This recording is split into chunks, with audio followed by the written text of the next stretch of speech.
Good evening everyone, I am doctor Manish Jaiswal. तो जब भी आप मेरा वीडियो देखने स्टार्ट करते हैं तो आपको लगता होगा डेफिनेटली सर ने कुछ ना कुछ नया इन्फॉर्मेशन लिया होगा। पिछले महीने भारत चांद पर पहुंच गया और यहाँ पर छत्तीसगढ़ में नीट 2023 के लिए एमबीबीएस और बीडीएस की सेकेंड राउंड की काउंसलिंग भी पूरी नहीं हो पा रही है। ये बात अलग है कि सीजीडीएमई ने शुरुआत बहुत अच्छा किया था। इन्होंने शेड्यूल जब दिया था, अच्छा शेड्यूल से मुझे ध्यान आया कि जब कभी भी आप उम्मीद करते हैं कि कुछ रिजल्ट आएगा या काउंसलिंग का सेकेंड राउंड का या फर्स्ट राउंड का, तब आपको एक नया शेड्यूल दे देते हैं। हालांकि ये बात अलग है कि अब तक जितने भी इन्होंने शेड्यूल दिए हैं ईमानदारी से एक भी पूरा नहीं किया है। तो शेड्यूल या टाइम टेबल शब्द से तो भरोसा ही उठ गया है ना। तो सीजीडीएमई की वेबसाइट पर आपको नए नए अपडेट देखने को मिलते हैं जिससे कि काउंसलिंग आपके लिए कॉम्प्लिकेटेड हो जाए और नए नए कन्फ्यूजन क्रिएट होते रहें। तो इस चीज़ में कमी नहीं छोड़ा है डीएमई ने। हम शुक्रगुजार हैं इनका कि इन्होंने समय समय पर आपको ऐसे नए नए नोटिफिकेशन देकर बिल्कुल अपडेट रखा है, और ताकि आपको किसी भी प्रकार से काउंसलिंग में समस्या ना हो। ऐसा नहीं है कि डीएमई जो है पहली बार इस साल काउंसलिंग करा रहे हैं, हर साल इनको काउंसलिंग कराना होता है। और अब पिछले 3-4 सालों से जब से मैं काउंसलिंग से रिलेटेड वीडियोस बना रहा हूं, आप बिल्कुल इस चीज़ को देखिएगा कि ऐसा कोई साल नहीं होगा जब ये बच्चों से या पेरेंट्स से गालियां न खाते हों। धन्यवाद आप सभी लोगों का कि आप कमेंट बॉक्स में थोड़ी शब्दों की जो मर्यादा है उसका पालन करते हैं। और मैं आपसे रिक्वेस्ट भी करूंगा, गुजारिश भी करूंगा कि कमेंट बॉक्स में गालियां अगर देनी है तो डीएमई को जो गालियां देनी है तो मेरे कमेंट बॉक्स में वो न लिखें कृपया करके। डीएमई का एक अनऑफिशियल गूगल मैप पे एड्रेस है, वहाँ पे आप देख सकते हैं। खैर जो भी है, अब क्या कारण है, क्यों कारण है, मैं किसी पे आरोप नहीं लगा सकता यहाँ पे। वैसे ये वीडियो एक थोड़ा फॉर्मल वीडियो है ना, आपको मैं बता दूँ। ये सारी चीज़ें तो मैंने आपको अट्रैक्ट करने के लिए लिख के रखा हुआ है। मतलब आप ऐसे बिल्कुल उम्मीद मत करिएगा कि छत्तीसगढ़ में कोई नया एमबीबीएस मेडिकल कॉलेज खुल गया, नहीं, नथिंग। फिर भी ये बार बार आपको चॉइस फिलिंग के लिए मौका दे रहे थे। मुझे नहीं लगता कि पहली बार जब इन्होंने आपको चांस दिया था चॉइस फिलिंग के लिए तो शायद ही कोई छूटा होगा। चॉइस है ही क्या, है कोई नया चॉइस, है कोई नया कॉलेज, है किसी कॉलेज में नया सीट, नहीं है ना। तो बार बार आप चॉइस फिलिंग के लिए क्यों चांस दे रहे हैं। तो कुछ भी चॉइस नहीं था, मतलब आप है ना पिछले 1 महीने से वही चॉइस कर रहे हैं, बस चॉइस फिलिंग चल रहा है। तो ये चीज़ें थी ना। तो कोई एक्स्ट्रा सीट आई है, ट्रूली बता रहा हूँ, ये सिर्फ आपको वीडियो की ओर आकर्षित करने के लिए लिखा गया है। ना कोई प्राइवेट एमबीबीएस कॉलेज की सीट आई है। हाँ, टाइम पे टाइम टेबल जरूर आया है, समय समय पे शेड्यूल जरूर आया हुआ है।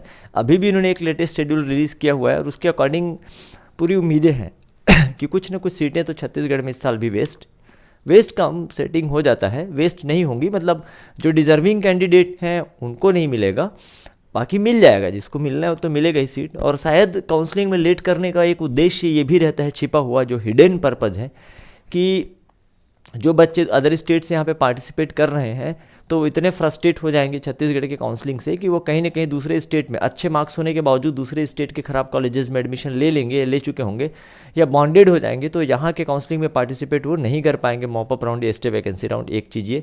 कम नंबर वालों को जिनकी सेटिंग पहले से है उनको कॉलेज अलॉट कर दिया जाएगा। तीसरी बात यह है कि जो इन्होंने सिक्योरिटी मनी लेकर रखी है तो अच्छा खासा एक huge amount of security money इनको मिल जाएगा, जो कि हर साल मिलते आया हुआ है। हालांकि कभी इन्होंने बताया नहीं कि इस सिक्योरिटी मनी का जो 22 लाख 50 लाख रुपए मिल रहा है इसका ये क्या करते हैं। लाइक सिस्टम ही अपडेट करवा सकते थे, बट पता नहीं, कभी इन्होंने डिस्कस नहीं किया। शेड्यूल पे चर्चा करेंगे कि अभी जो लेटेस्ट शेड्यूल दिया है उसके अनुसार आपको क्या प्लान करना चाहिए। तो जैसा ये शेड्यूल आपको देते हैं लास्ट मोमेंट पे जैसा आता है शेड्यूल, तो मेरा एक सजेशन है सभी लोगों को, अगर आप अफोर्ड कर सकते हैं तो एक अपना पर्सनल हवाई जहाज़ या हेलीकॉप्टर जो भी है, ताकि आप दूर दराज के स्थानों में रहते हैं तो इमीडिएट जब ये काउंसलिंग चालू करते हैं ना कि लाइक कल सुबह के सुबह आपको रायपुर में हाजिर होना है, तो आप भारत के किसी कोने में हैं तो अब ट्रेन से या बस से तो या अपनी गाड़ी व्हीकल से तो आ नहीं सकते, तो हवाई जहाज़ या हेलीकॉप्टर की आवश्यकता आपको पड़ सकती है। तो या तो आप रेंट पे ले लीजिए हवाई जहाज़ या हेलीकॉप्टर, या तो फिर आप देख लीजिए, व्यवस्था कर लीजिए ताकि आप सही समय पे काउंसलिंग में पहुंच सकें। प्लस एक आध बैंक भी आप खरीद लीजिए, मेरा ये सजेशन रहेगा आप लोगों को। क्योंकि देखिए दूसरे के बैंक में आप बनवाएंगे जो बैंक गारंटी, तो 1 सप्ताह का समय लेगा। अब इन्होंने 1 सप्ताह का समय तो आपको दिया ही नहीं है काउंसलिंग में एडमिशन लेने के लिए, है ना।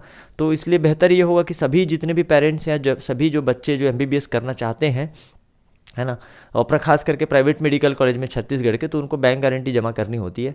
तो मेरा एक सजेशन ये भी रहेगा कि आप एक बैंक भी खरीद लीजिए, अपना खुद का बैंक ओपन कर लीजिए ताकि आप अपने लिए बैंक की गारंटी बना सकें। तो ये सारी चीज़ों की व्यवस्था कर लीजिए, हो सकता है कि आपको छत्तीसगढ़ में एडमिशन मिल जाएगा। चलिए शेड्यूल पे चर्चा करते हैं। तो शेड्यूल आपके सामने है, देख भी लिया होगा आपने। तो नया रजिस्ट्रेशन कुछ होगा नहीं सेकेंड राउंड के लिए, और वैसे भी ये डेट ओवर हो चुका है, 15 तारीख को ये अपलोड किया गया है शेड्यूल। इसके अनुसार जो सेकेंड राउंड का रिजल्ट है, मुझे बार बार हंसी आ रही है, जो मैं नियंत्रित कर रहा हूँ अपने हंसी को। 18 तारीख अभी फिलहाल इन्होंने बोला है कि प्रोसेस करेंगे। इतने दिन से मेरे ख्याल से पिछले 1-1.5 महीने से क्या कर रहे थे I don't know. First round complete हो गया है, लोगों ने एडमिशन ले लिया है, तो 18 तारीख से एक दिन फिर ये प्रोसेस करने का समय लेंगे, और 19 को ये रिजल्ट पब्लिश करेंगे सेकेंड राउंड का। 19 तारीख से लेकर 22 तारीख तक, 22 मतलब 4:30 बजे तक आप स्क्रूटनी करा सकते हैं। जिन्होंने ऑलरेडी स्क्रूटनी कराया हुआ था फर्स्ट राउंड में, उनको दोबारा स्क्रूटनी कराने की ज़रूरत नहीं है। फर्स्ट राउंड में जिनको कॉलेज अलॉट हुआ था उनको दोबारा स्क्रूटनी कराने की ज़रूरत नहीं पड़ेगी, एक बार ही स्क्रूटनी कराना होता है, तो उनको नहीं पड़ेगी। और क्या ही भरोसा, हो सकता है CGDME आपसे दोबारा भी स्क्रूटनी करा दे भाई। तो आप CGDME की वेबसाइट को प्रॉपर देखते रहिएगा। इस काउंसलिंग में हमारा अनुभव काम नहीं आएगा, मैं फैक्ट बता रहा हूँ आपको। DME कुछ भी कर सकता है, ये लास्ट मोमेंट पे आपको, है ना। तो स्क्रूटनी जहाँ तक जो रूल अभी तक जैसा होता आया है उसके अनुसार मैं आपको बता रहा हूँ कि जिन्होंने ऑलरेडी स्क्रूटनी एक बार करा लिया है, भले ही उन्होंने फर्स्ट राउंड में एडमिशन लिया या नहीं लिया वो अलग बात है, और तो उनको दोबारा स्क्रूटनी नहीं कराना पड़ेगा। एट द सेम टाइम 19 तारीख से लेकर 22 तारीख तक ही आपको एडमिशन प्रोसेस भी कंप्लीट कराना है, चाहे वो आप गवर्नमेंट मेडिकल कॉलेज में एडमिशन ले रहे हो या प्राइवेट में। अगर आपका अपग्रेड हुआ है तो भी आपको दोबारा स्क्रूटनी कराने की ज़रूरत नहीं है। आप, है ना, सिर्फ, है ना, पुराने कॉलेज को विड्रॉ करके नए कॉलेज में एडमिशन लेंगे। और उसके बाद मॉपअप राउंड के लिए इन्होंने जो शेड्यूल दिया हुआ है, 22 तारीख तक इनका खत्म हो जाएगा क्या एडमिशन प्रोसेस सेकेंड राउंड का। 23 को ये मॉपअप राउंड के चॉइस फिलिंग का टाइम दे रहे हैं, देखिए, है ना। अब इन्होंने इसमें ये मेंशन किया है कि मॉपअप राउंड में फिर से आपको चॉइस फिलिंग का चांस दिया जाएगा। हालांकि स्टे वैकेंसी राउंड में आपको चॉइस फिलिंग का मौका नहीं दिया जाएगा। कोई नया रजिस्ट्रेशन नहीं होता है, ये मैं बार बार आपको बता दे रहा हूँ। ऑलरेडी फर्स्ट राउंड में जिन्होंने रजिस्ट्रेशन कराया हुआ था, सिर्फ वही बच्चे इन सभी राउंड में पार्टिसिपेट कर सकते हैं। 25 तारीख को ये रिजल्ट देंगे मॉपअप राउंड का। ऑनलाइन ही होता है ये मॉपअप राउंड भी, ऑनलाइन होता है। सिर्फ स्टे वैकेंसी राउंड ऑफलाइन होता है। और स्क्रूटनी प्रोसेस मॉपअप राउंड के लिए, खास करके उन बच्चों के लिए जिनको फ्रेश अलॉट हो रहा है, जिन्होंने अब तक स्क्रूटनी नहीं कराया है, सिर्फ वही मॉपअप राउंड में स्क्रूटनी कराएंगे। 25 से लेकर 28 तारीख तक 4 दिन का समय है, और एडमिशन प्रोसेस के लिए भी 4 दिन का समय रहेगा, 25 से लेकर 28 तारीख तक, चाहे वो प्राइवेट मेडिकल कॉलेज हो या गवर्नमेंट मेडिकल कॉलेज हो। ध्यान देने वाली बात यह है कि एडमिशन के लिए आपको 1 घंटे का एक्स्ट्रा समय दिया जा रहा है, जबकि स्क्रूटनी आपको 4:30 बजे तक करा लेनी है। इन सब चीज़ों को आपको ध्यान में रखते हुए आगे बढ़ते जाना है, और उम्मीद करिए, मैं तो यही सजेस्ट करूंगा जो बच्चे नीट 2024 के लिए प्रिपरेशन कर रहे हैं खास करके, कि देख लो क्या हालात होते हैं उनके लिए जिनके मार्क्स थोड़े कम हैं। कोशिश करिए आप इतनी प्रिपरेशन अच्छी करिए कि आपको फर्स्ट राउंड में ही कॉलेज अलॉट हो जाए अपने चॉइस का, अपने पसंद का, ताकि आपको दर दर की ठोकरें न खानी पड़े। मतलब इस तरीके से, मतलब ना अभी आप घर के हो ना घाट के हो, ना तो आपका एडमिशन हुआ है ना तो आप प्रिपरेशन कर पा रहे हो। समय भी धीरे धीरे क्या है बीतता जा रहा है।